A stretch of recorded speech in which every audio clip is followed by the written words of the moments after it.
ജില്ലയിലെ 100ാമത്തെ ശാഖയുടെ ഉദ്ഘാടനത്തോടനുബന്ധിച്ച് ആദിവാസി ദമ്പതികളുടെ സമൂഹ വിവാഹമാണ് പൗർണമി കാവിൽ നടക്കുന്നത്. അതിന്റെ ബാക്കി വിശേഷങ്ങൾ നമുക്ക് കണ്ടുവരാം.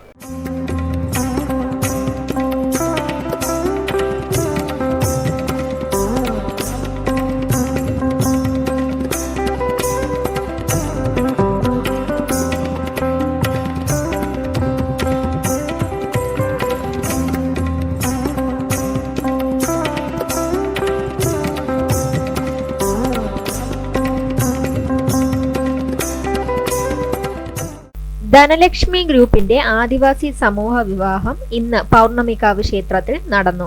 കേരളം, തമിഴ്നാട്, കർണാടക, ആന്ധ്ര സംസ്ഥാനങ്ങളിൽ നിന്ന് ലഭിച്ച 1500 അപേക്ഷകളിൽ നിന്ന് 216 യുവതി യുവാക്കളെയാണ് തിരഞ്ഞെടുത്തത്. അഘോരി സന്യാസിമാരുടെ മഹാകാൽ ബാബ കൈലാസപുരി സ്വാമിയാണ് വിവാഹ ചടങ്ങുകൾ നടത്തിയത്. ഗോവ ഗവർണർ PS ശ്രീധരൻപിള്ള മുഖ്യ അതിഥിയായിരുന്നു. വധൂവരന്മാരുടെ ഗ്രാമങ്ങളിൽ പതിവുള്ള ഗോത്രപൂജകൾ നേരത്തെ നടന്നിരുന്നു. വീരപ്പന്റെ സഹായികളുടെ മക്കളും കൊച്ചുമക്കളും അടക്കം 82 വധൂവരന്മാരും സത്യമംഗലം വനത്തിൽ നിന്നുമുണ്ട്. രാവിലെ 51 കലാകാരന്മാരുടെ പഞ്ചവാദ്യം, ആദിവാസി കലാപരിപാടികൾ എന്നിവയുണ്ടായിരുന്നു. വയലിമുള അവതരിപ്പിക്കുന്ന മുളവാദ്യങ്ങളുടെ സംഗീതം. വൈകിട്ട് സാധാരണ ക്ഷേത്രങ്ങളിൽ നടത്താത്ത 23 പൂജകൾ ഇന്ന് പൗർണമിക്കാവ് ക്ഷേത്രത്തിൽ നടക്കും.